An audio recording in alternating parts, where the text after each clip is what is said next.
এই দেখো বিল থেকে আমাদের উঠানে একটি কচ্ছপ উঠে চলে এসেছে। দেখো হাঁটছে। এই দেখো দেখো কত বড় একটা কচ্ছপ। এটা এখন আমরা খামারে রেখে পুষবো।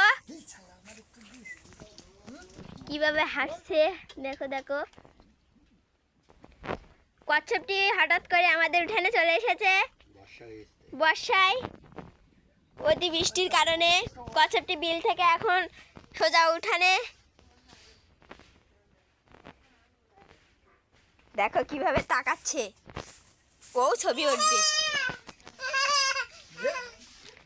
হাঁটছে হাঁটছে হাঁটছে হাঁটছে হাঁটছে। সে দেখো পুরো ঘরে উঠে যাচ্ছে। দেখো বারান্দায় উঠছে কিন্তু বারান্দায় উঠে যাচ্ছে।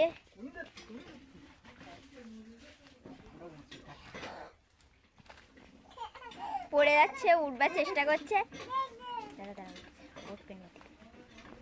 যে উঠে গেল। এইভাবে চলে যাচ্ছে যাচ্ছে যাচ্ছে যাচ্ছে দাঁড়িয়েছে। সে আশেপাশে দেখছে কেউ আছে কি। এবার কিন্তু একটি গর্ত তৈরি করে তার ভিতরে থাকবে। সো গাইস, আবার দেখা হবে তোমাদের সাথে।